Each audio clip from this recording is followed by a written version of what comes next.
Hi dears. ഇപ്പം നമ്മള് പഠിച്ചുകൊണ്ടിരുന്ന ചാപ്റ്റർ ഏതായിരുന്നു? നമ്മുടെ വൃത്തങ്ങളും കോണുകളും എന്നുള്ള ചാപ്റ്ററാണ്. അതിൻ്റെ കുറച്ച് ക്വസ്റ്റ്യൻസും കാര്യങ്ങളൊക്കെ നമ്മൾ ചെയ്തിട്ടുണ്ട്. ഇതില് ഞാൻ കുറച്ച് ക്വസ്റ്റ്യൻസ് കൂടെ മിസ് പറഞ്ഞു തരാം. അതായത് നമുക്ക് ഇങ്ങനെ ഒരു ഇപ്പോൾ ഇതിനകത്ത് വന്നിരിക്കുന്നത് ഓക്കെ,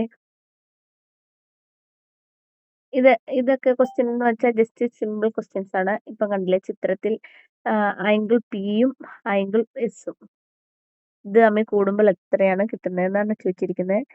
പിയും ആറും പി ക്യു ആർ എസ് ആണ്.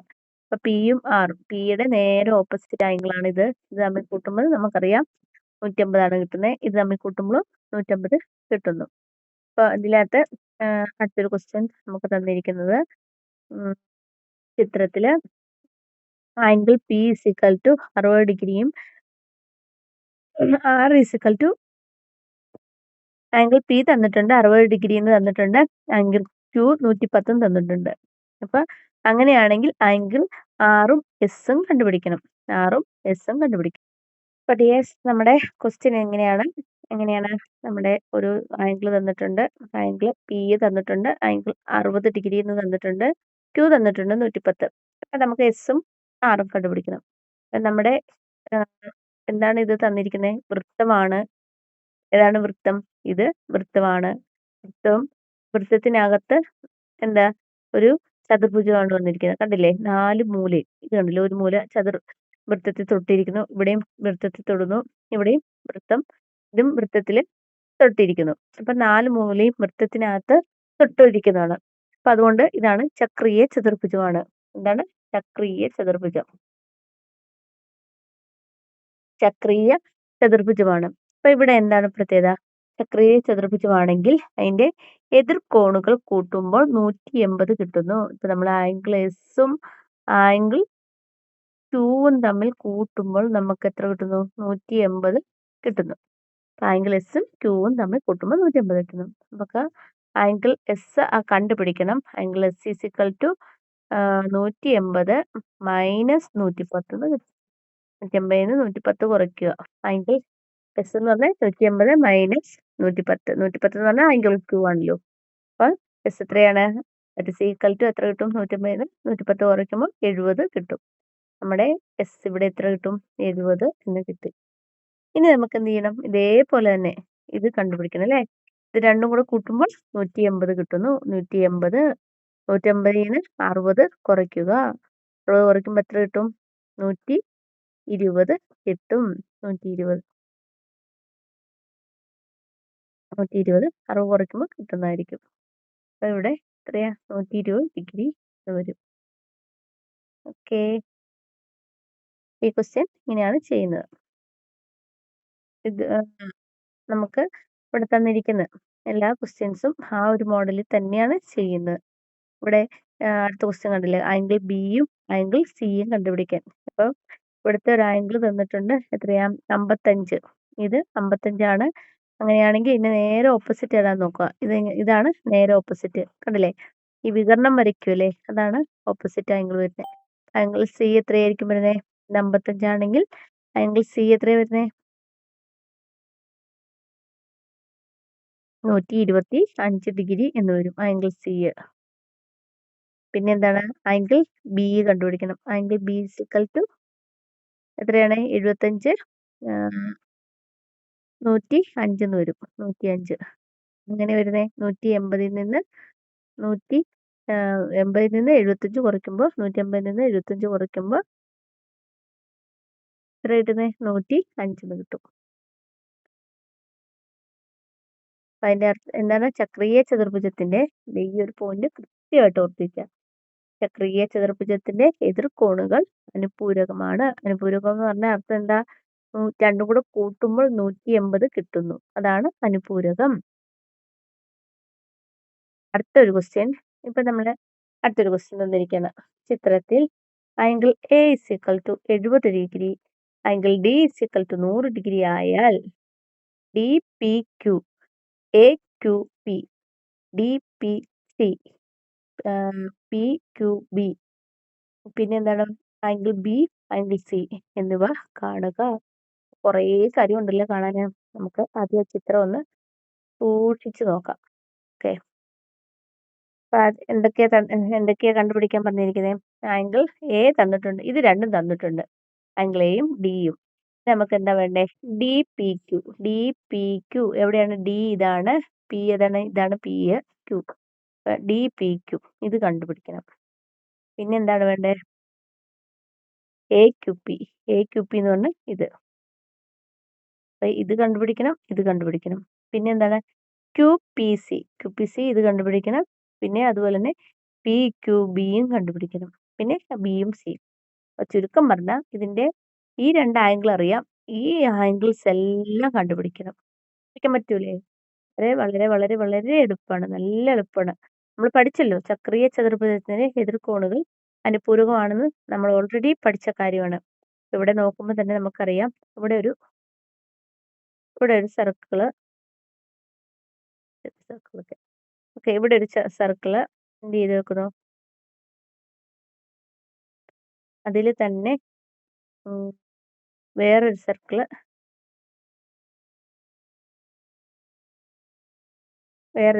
അതില് മുട്ടിയിരിക്കുന്നു. ആണ് ഏകദേശം നമ്മളുടെ ഇത് വരുന്നത്. ഇനി ഇപ്പോൾ ഡിഎസ് ഇതാണ് നമ്മുടെ ഫിഗർ. ഇതിനകത്ത് എന്താണ് പറഞ്ഞിരിക്കുന്നത്? എ ബി സി ഡി എന്ന് പറയുന്ന ഒരു രണ്ട് സർക്കിൾ ഉണ്ട് അല്ലേ? രണ്ട് സർക്കിൾ ഉണ്ട്. പിന്നെ ലൈനും കൂടെ ഉണ്ട്. ഓക്കെ, ഇതാണ് നമ്മുടെ ഫിഗർ. ഇതിനകത്ത് എന്താണ് കണ്ടുപിടിക്കാനുള്ളതെന്ന് വെച്ചാൽ, ഇപ്പൊ നമുക്ക് ഇത് തന്നിട്ടുണ്ട്. ആദ്യം നമുക്ക് കണ്ടുപിടിക്കേണ്ടത് ഇത് കണ്ടുപിടിക്കണം, ഈ ഒരു ആംഗിൾ. എന്ന് വെച്ചാൽ നമ്മൾ ആദ്യം കൺസിഡർ ചെയ്യുക, ഈ ഒരു സർക്കിൾ കൺസിഡർ ചെയ്യുക. ഈ ഒരു സർക്കിൾ നോക്കുക, അതിന്റെ ഉള്ളിലല്ലേ ഈ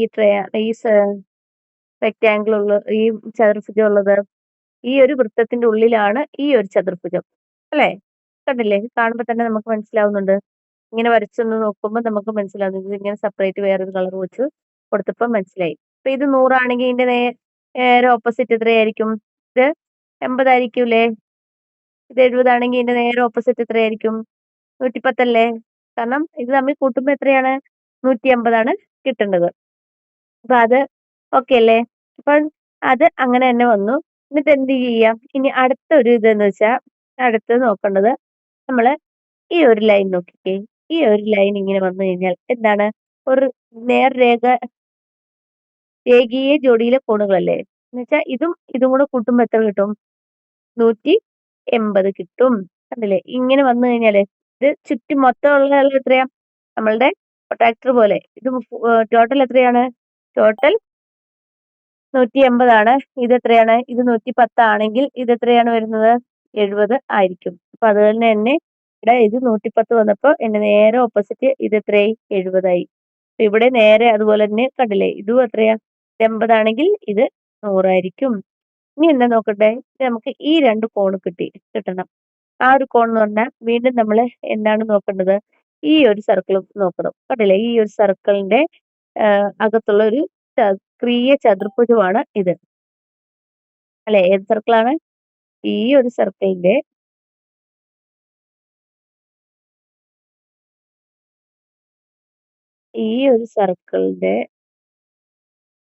അകത്തുള്ള ഒരു ചക്രീയ ചതുർഭുജമാണ് ഈ ഒരു.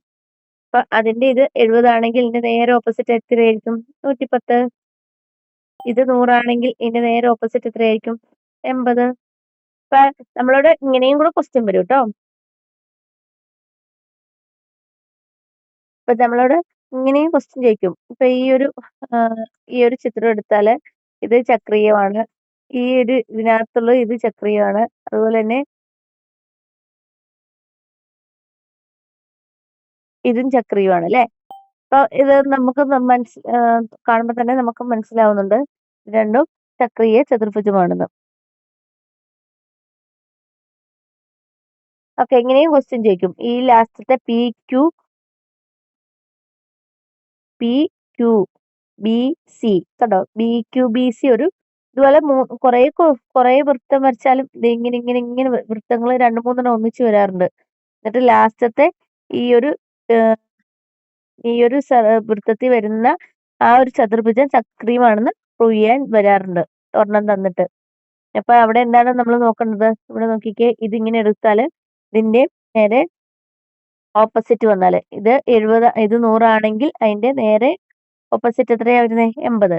100, 80, 150. അപ്പൊ ഇത് രണ്ടും കൂടെ കൂട്ടുമ്പോൾ ഈ ക്യൂവും സിയും കൂടെ കൂട്ടുമ്പോൾ 150 കിട്ടും.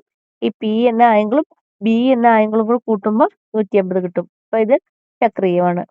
അങ്ങനെയും ചോദിക്കും കേട്ടോ. അങ്ങനെ ചോദിക്കുമ്പോൾ ഇങ്ങനെ മൊത്തത്തിൽ കണ്ടുപിടിച്ചിട്ട് ഇത് ചക്രീയമാണെന്ന് മാത്രം എഴുതിയാൽ മതി. ഓക്കെ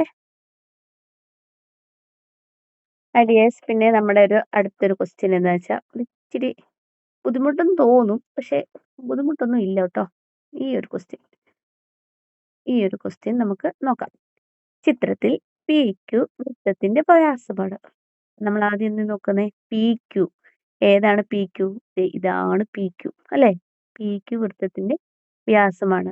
വ്യാസമാണെന്ന് പറയുമ്പോൾ നമ്മുടെ മനസ്സിലോട്ട് ആദ്യം എന്താ പറഞ്ഞത്? പി ക്യു ഉപയോഗിച്ചൊരു കോൺ വന്നാൽ ആ കോൺ എപ്പോഴും എത്രയായിരിക്കും? 90 ഡിഗ്രി ആയിരിക്കും. അത് ആലോചിക്കണം. പിന്നെ അടുത്ത ക്ലൂ തരുക. 6 വൃത്തത്തിന്റെ ഒരു ബിന്ദുവാണ്. ഉണ്ടോ? 6 വൃത്തത്തിന്റെ ബിന്ദുവാണ്. ആണോ? 6 ബിന്ദുവാണെന്ന് പറയുമ്പോൾ എന്താണ്? പി ആർ ക്യു എന്ന് പറയുന്ന ഈ ആംഗിൾ 90 ഡിഗ്രി ആയിരിക്കും. പിന്നെന്താ പറഞ്ഞിരിക്കുന്നത്? കൂടാതെ ആംഗിൾ ഏതൊക്കെ ആംഗിളാ? P Q R. ഏതാണ് പി ക്യു ആർ? ഇങ്ങനെ വരുന്ന ആംഗിൾ ഈ ആംഗിൾ. അതായത് ഈ ആംഗിള്, അതുപോലെ തന്നെ ഇത് ആംഗിൾ എ, ഇത് ആംഗിൾ ആർ, ഇത് ആംഗിൾ ബി എന്നിവയുടെ അളവുകൾ സമാന്തര ശ്രേണിയിലാണ്. സമാന്തര ശ്രേണിയിലാണെന്ന് കേൾക്കുമ്പോൾ നമുക്ക് അറിയാം അതെന്താണ് ഇതാന്നേ. ഇപ്പൊ സമാന്തര ശ്രേണി എന്ന് പറഞ്ഞാൽ എന്താ? ഒരു സംഖ്യ ഇത് എഴുതുവാണെങ്കിൽ 4, 4നോട് 2 കൂട്ടുമ്പോൾ 6, 6നോട് 2 കൂട്ടുമ്പോൾ 8, 8നോട് 2 കൂട്ടുമ്പോൾ 10. കണ്ടില്ലേ? ഒരേ പൊതുവ്യത്യാസം വരുന്നു. അതല്ലേ നമ്മുടെ സമാന്തര ശ്രേണി. അപ്പൊ നമുക്ക് തന്നിരിക്കുന്ന ഈ ഒരു 3 ആംഗിളും എന്തായിരിക്കും? സമാന്തര ശ്രേണിയിലാണ്. അപ്പൊ സമാന്തര ശ്രേണിയിലെ അളവുകൾ എന്ത് ചെയ്യാം? ഇപ്പൊ ആദ്യം ഏതാണ്? പി ക്യു ആർ ആണ്. P Q R, angle A, angle R, angle B. ഇവയുടെ പൊതുവ്യത്യാസം എന്ന് വെച്ചാൽ ഒരെണ്ണം, ഒരു എക്സാമ്പിൾ പറയുവാണെങ്കിൽ ഒരെണ്ണം 30 ആണെങ്കിൽ അതിന്റെ തൊട്ടടുത്തുള്ളത് എത്രയായിരിക്കും? 60 ആണ്. അപ്പൊ 30നോട് 30 കൂട്ടിയപ്പോൾ 60ആയി. 60നോട് 30 കൂട്ടിയപ്പോൾ എത്രയായി? 90ആയി. 90നോട് വീണ്ടും 30 കൂട്ടിയപ്പോൾ എത്രയായി? 120ആയി. അപ്പൊ ഇത് കണ്ടില്ലേ? ഇതൊരു സമാന്തര ശ്രേണിയിലല്ലേ? ഞാൻ ഒരു ജസ്റ്റ് എക്സാമ്പിൾ ആയിട്ട് ചുമ്മാ പറഞ്ഞതേ ഉള്ളൂ എന്താണ് സമാന്തര ശ്രേണിയിലെ ആംഗിൾ വരുന്നതെന്ന്. അപ്പൊ നമ്മൾ അതറിയില്ല, നമുക്കത് കണ്ടുപിടിക്കണം എങ്ങനെയാണ് വരുന്നതെന്ന്. ഇനി എന്താ പറഞ്ഞേക്കുന്നത്? ഇവയിൽ ഒരു കോണിന്റെ അളവ് 70 ഡിഗ്രി ആവുന്നു എങ്കിൽ P Q R, A, R, B ഇവയുടെ അളവുകൾ എഴുതുക. അപ്പൊ നമുക്കറിയാം ആംഗിൾ ആർ എത്രയാണ്? ആംഗിൾ ആർ ഞാൻ പറഞ്ഞില്ലേ, ഇത് പി ക്യു വ്യാസമാണെങ്കിൽ ഉറപ്പായിട്ടും ആംഗിൾ ആർ എത്രയായിരിക്കും? 90 ഡിഗ്രിയാണ്. അപ്പൊ നമുക്ക് ആറ് കിട്ടിയില്ലേ? ഇനി ബാക്കിയുള്ളത് കണ്ടുപിടിച്ചാ പോരെ? അപ്പൊ ആംഗിൾ ആറിനെക്കാട്ടിലും എന്താണേലും ചെറുതായിരിക്കുമല്ലേ 70. അപ്പം ഇതില് രണ്ടിലും ഏതേലും ഒരെണ്ണം ആയിരിക്കും നമുക്ക് 70 ഡിഗ്രി വരുന്നത്. ഓക്കെ, നമുക്കത് ഫൈൻഡ് ഔട്ട് ചെയ്യാം. ഓക്കെ, ആദ്യം നമ്മൾ എന്താ ചെയ്യാ? ആദ്യം ഈ ഒരു ഫിഗർ വരയ്ക്കാം അല്ലേ? ഓക്കെ, ഇതാണ് നമ്മുടെ ക്വസ്റ്റ്യൻ. അപ്പൊ നമ്മളോട് ഒരു കാര്യം കൂടെ പറഞ്ഞിട്ടുണ്ട്. ഇതില് ഒരു ആംഗിൾ ഏതോ ഒരു ആംഗിൾ ആണ്. അത് എത്രയാണ്? ഒരു ആംഗിൾ 70 ഡിഗ്രി ആണെന്ന് പറഞ്ഞിട്ടുണ്ട്. നമുക്ക് ഇവിടെ നോക്കുമ്പോൾ തന്നെ അറിയാം നമ്മളോട് ഏതൊക്കെ ആംഗിൾ ആണ് നോക്കണമെന്ന്. അപ്പൊ നമുക്ക് ഏതൊക്കെ ആംഗിൾ ആണ് സമാന്തര ശ്രേണിയിൽ ആണെന്ന് കണ്ടുപിടിക്കേണ്ടത്? ആംഗിൾ പി ക്യു ആർ സമാന്തര ശ്രേണിയിൽ കണ്ടുപിടിക്കാനല്ല, സമാന്തര ശ്രേണിയിലാണെന്ന് പറഞ്ഞിരിക്കുന്നത്. ഏതൊക്കെയാണ്? ആംഗിൾ പി ക്യു ആർ, ഇനി ഏതാണ്? ആംഗിൾ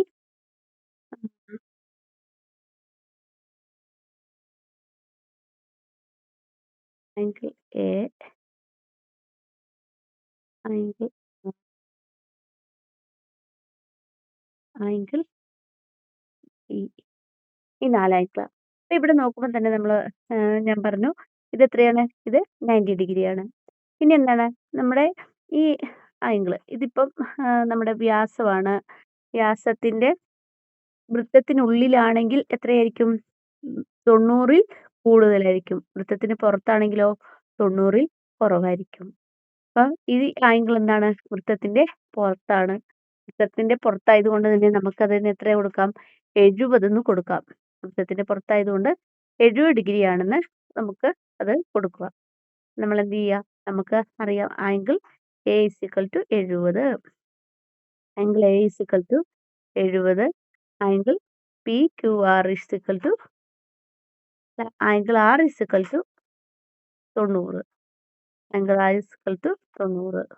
നമ്മൾ എഴുതുമ്പോൾ ഏതൊക്കെ കിട്ടിയത്? പി ക്യു ആർ ആംഗിൾ എക്ക് പകരം 70, പിന്നെ ഏതാ? ആംഗിൾ ആറാണ്. ആംഗിൾ ആറിന് പകരം 90 ഡിഗ്രി. പിന്നെ എന്താണ്? പിന്നെ ആംഗിൾ ബി. ഓക്കെ. അപ്പൊ ഇതിൽ നമ്മൾ 70ഉം 90ഉം എന്താണ്? അടുത്തടുത്ത് വന്നിരിക്കുന്നത് അല്ലേ? 70ഉം 90ഉം ഇതൊരു സമാന്തര ശ്രേണിയാണ്. ഇത് 4ഉം സമാന്തര ശ്രേണിയാണ്. അപ്പൊ ഇവയുടെ പൊതുവ്യത്യാസം എത്രയാണ്? ഡി. പൊതുവ്യത്യാസം D is equal to 90 minus 70 equal to എത്രയാണ്? 90 70 20. അപ്പൊ 20ആണ് നമ്മുടെ പൊതുവ്യത്യാസം. അപ്പൊ എന്ത് ചെയ്യാം? ആംഗിൾ ബി എന്ന് പറയുന്നത് angle B is equal to 90നോട് 20 കൂട്ടുക. എത്രയാണ്? 110. ഇനി ആംഗിൾ പി ക്യു ആർ എന്ന് പറഞ്ഞാലോ? 70നോട് 20 കുറയ്ക്കുക. 50. ഇങ്ങനെയാണ് നമ്മുടെ ആംഗിൾസ് കണ്ടുപിടിച്ചത്. ഓക്കെ. ഡിഗ്രി ഇടാനായിട്ട് മറക്കണ്ട കേട്ടോ. ഇതിൽ എഴുതുന്നതുകൊണ്ടാണ് ഡിഗ്രി ഇടാൻ ഇച്ചിരി ബുദ്ധിമുട്ട് വരുന്നത്. ഇതാണ് ആൻസർ. ബുദ്ധിമുട്ടൊന്നുമില്ല, നല്ല എളുപ്പമുള്ള ക്വസ്റ്റ്യൻ ആണ് കേട്ടോ. ഓക്കെ, 1-2 പ്രാവശ്യം വീഡിയോ റിപ്പീറ്റ് ആയിട്ട് കാണുക. അപ്പോൾ ക്ലിയർ ആയിക്കോളും. അടുത്തൊരു ക്വസ്റ്റ്യൻ കൂടെ നോക്കാം. ചിത്രത്തിൽ ഈ ക്വസ്റ്റ്യൻ 4ാമത്തെ ക്വസ്റ്റ്യൻ. ചിത്രത്തിൽ എ ബി സി ഡി എന്നീ ഞാണുകൾ നീട്ടിയത് പിയിൽ കൂട്ടിമുട്ടുന്നു. എ ബി സി ഡി എന്ന് പറഞ്ഞ ഞാണിതാ. ഇതാണ് എ ബി എന്ന ഞാണ്, സി ഡി എന്ന ഞാണ്. രണ്ടും കൂടെ എന്ത് ചെയ്തു? പുറത്തോട്ടിങ്ങനെ നീട്ടി. അതായത് നമ്മളൊരു വൃത്തം വരച്ചിട്ട് എ ബി എന്ന് പറഞ്ഞ ഞാണിങ്ങനെ നീട്ടി, സി ഡി എന്ന് പറഞ്ഞ ഞാണിങ്ങനെ നീട്ടിയപ്പം വൃത്തത്തിന്റെ പുറത്ത് കൊണ്ടു. ഓക്കെ, അത് പി എന്ന ബിന്ദുവിൽ വന്നു. ഇനി പറഞ്ഞേക്കുന്നത് ആംഗിൾ എ. ഇവിടെ കണ്ടോ? ഇവിടെ ആംഗിൾ എയും ഉണ്ട്, ആംഗിൾ സിയും ഉണ്ട്. രണ്ടിന്റെയും തന്നിട്ടുണ്ട് 80ഉം 60ഉം. ആയാൽ ആംഗിൾ പി, അതുപോലെ തന്നെ ആംഗിൾ പി ബി ഡി ഇവയുടെ അളവുകൾ കാണുക. അടുത്ത ആംഗിൾ പി ഇസിക്കൽ ടു, അടുത്ത ബി ക്വസ്റ്റ്യൻ തന്നേക്കുന്നത് P is equal to 40, P B equal to P D ആയാൽ, പി ബിയും പി ഡിയും ഒരുപോലെ ആയാൽ ആംഗിൾ എയും ആംഗിൾ സിയും അളവുകൾ കാണുക എന്ന് പറഞ്ഞു. ഇത് 2ാമത്തെ ക്വസ്റ്റ്യൻ ആയിട്ട് നമുക്ക് ചെയ്യാം. ആദ്യം നമുക്ക് 1ാമത്തെ എ ക്വസ്റ്റ്യൻ ചെയ്ത് നോക്കാം കേട്ടോ. ആദ്യം ഫിഗർ വരയ്ക്കാം. ഓക്കെ, ഇത് നമ്മൾ എന്ത് ചെയ്തു? എ ബി എന്ന് ഞാണ് വെളിയിലോട്ട് ഇങ്ങനെ നീട്ടുന്നു. അതുപോലെ തന്നെ ഞാനും ഇങ്ങനെ നീട്ടുന്നു. തമ്മിൽ യോജിപ്പിച്ചിട്ട് ഓക്കെ, നമ്മുടെ ക്വസ്റ്റ്യൻ ഇതാണ്. എ ബി, അതായത് ഒരു വൃത്തത്തിൽ എന്ത് ചെയ്ത് വെക്കുക? എ ബി എന്ന് പറയുന്ന ഒരു ഞാണ് വരച്ചു. അതെന്ത് ചെയ്തു? ഞാൻ വെളിയിലോട്ട് ഇങ്ങനെ വരച്ചു. അത് കഴിഞ്ഞ് സി ഡി എന്ന് പറയുന്ന ഞാണും വെളിയിലോട്ട് കൂട്ടിമുട്ടി. ഇപ്പൊ രണ്ടും കൂടെ ഒരു പി എന്ന ബിന്ദുവിൽ കൂട്ടിമുട്ടി. ഓക്കെ, പി എന്ന് ആ ബിന്ദുവിന് പി എന്ന് പേര് കൊടുത്തു. അപ്പൊ ആംഗിൾ എ 50 എന്ന് തന്നിട്ടുണ്ട്, ആംഗിൾ ആറും സിയും തന്നിട്ടുണ്ട് 60 എന്ന്. അപ്പൊ നമുക്ക് എന്താണ് കണ്ടുപിടിക്കേണ്ടത്? അതില് ആംഗിൾ പി ചോദിച്ചിട്ടുണ്ട്. ഈ ആംഗിൾ കണ്ടുപിടിക്കണം. അതുപോലെ തന്നെ പി ബി ഡി എന്ന് പറഞ്ഞാൽ ഈ ആംഗിളാണ് കണ്ടുപിടിക്കേണ്ടത്. അപ്പൊ എങ്ങനെ കണ്ടുപിടിക്കും? നമുക്ക് അറിയാല്ലേ, ഇത് നോക്കിക്കേ, ഇതൊരു ത്രികോണമാണ്. എളുപ്പല്ലേ? ഇനി ഇപ്പം ക്ലൂ ആവശ്യമില്ലല്ലോ. ഇതൊരു ത്രികോണമാണെങ്കിൽ എങ്ങനെയാ കണ്ടുപിടിക്കുന്നത്? ത്രികോണത്തിന്റെ ടോട്ടൽ ആംഗിൾ കൂട്ടുമ്പോൾ എത്ര കിട്ടും? 80 പ്ലസ് 60 ഈക്വൽ ടു എത്രയാണ്? 140. ഇതെന്താണ്? ഇത് 180ൽ നിന്ന് മൈനസ് ചെയ്യുക. 180 മൈനസ് 140 ഇസ് ഈക്വൽ ടു 40. നമുക്ക് 40 ഡിഗ്രി എന്ന് കിട്ടി. ഏതാണ്? പി എന്ന് പറയുന്നത് 40 ഡിഗ്രി എന്ന് കിട്ടി. ഓക്കെ, ഇനി എന്താണ്? ഈ ഒരു ആംഗിൾ കണ്ടുപിടിക്കണം. ആംഗിൾ കണ്ടുപിടിക്കാൻ നമുക്കറിയാം, ഇതൊരു ചക്രീയ ചതുർഭുജം ഇവിടെ ഇരിപ്പുണ്ടല്ലോ, ഒളിഞ്ഞു കിടപ്പില്ലേ? ഇത് 80 ആണെങ്കിൽ ഇത് എത്രയായിരിക്കും? 100 ആയിരിക്കും. ഇത് 60 ആണെങ്കിലോ ഇത് എത്രയായിരിക്കും? 120 ആയിരിക്കും. അപ്പൊ ഇത് 120 ആണെങ്കിൽ ഇതിന്റെ നേരെ ഇപ്പുറത്ത് വരുന്ന എത്രയായിരിക്കും? 60 ആയിരിക്കും അല്ലേ? അതായത് രേഖീയ ജോഡിയിലെ കോണ്. അപ്പൊ എത്രയാണ് ഇത്? ഇത് 120 ആണെങ്കിൽ അതിന്റെ ഇപ്പുറത്തുള്ളത് എത്രയായിരിക്കും? 180ൽ നിന്ന് 120 കുറയ്ക്കുക. അപ്പൊ 60 കിട്ടും. നമ്മൾ ആൻസർ ഏതാണ്? Angle P B D equal to 60 degree. ഉള്ളൂ കേട്ടോ. എളുപ്പമുള്ള ക്വസ്റ്റ്യൻ ആണിത്. ഇനി നമുക്ക് ബി ക്വസ്റ്റ്യനും കൂടെ ഒന്ന് നോക്കാം. ബി ക്വസ്റ്റ്യന് നമുക്ക് ആംഗിൾ പി തന്നിട്ടുണ്ട് അല്ലേ?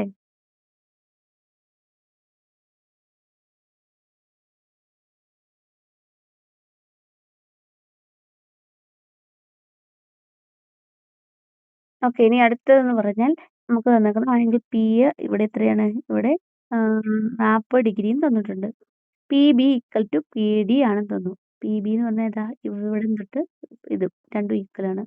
അപ്പൊ ഇതെന്ത് ചതുർഭുജമാണ്? രണ്ടും ഈക്വൽ ആണെങ്കിൽ ഇതൊരു സമപാർശ്വ ത്രികോണമാണ്. ചതുർഭുജമല്ല, ത്രികോണം. ഓക്കെ, സമപാർശ്വ ത്രികോണം. ഇപ്പൊ ഇവിടെ 40 ആണെങ്കിൽ ഇത് എത്രയായിരിക്കും? ഇതും ഇതും 40 ആണെങ്കിൽ അത് രണ്ടും ഈക്വൽ ആണെങ്കിൽ ഈ രണ്ട് കോണുകളും ഈക്വൽ ആണ്. അപ്പൊ 180ൽ നിന്ന് 40 മൈനസ് ചെയ്യുക. 180 40 പോയാൽ 140 കിട്ടും. ഈ 140നെ എന്ത് ചെയ്യും? രണ്ടു പേർക്കും കൂടെ തുല്യമായിട്ട് വീതിച്ചു കൊടുക്കും. അപ്പം നമ്മുടെ ഡി ഡി ബി നമുക്കറിയാം, D B angle B D P equal to angle D P P. രണ്ടുപേരും ഈക്വൽ ആണ്. ഈക്വൽ ആകുമ്പോൾ ദാറ്റ് ഈസ് ഈക്വൽ ടു ഇവരെത്രയായിരിക്കും? ഈ 140ന്റെ പകുതി എത്രയാണ്? 70 ആയിരിക്കും. 70 ഡിഗ്രി. അപ്പം ഇവിടെ എത്രയാ? ഇവിടെ 70 വന്നു, ഇവിടെ 70 വന്നു, 70 വന്നിട്ടുണ്ട്. അതിന്റെ ഇപ്പുറത്തെ രേഖീയ ജോഡിയിലെ കോൺ എത്രയായിരിക്കും? 110.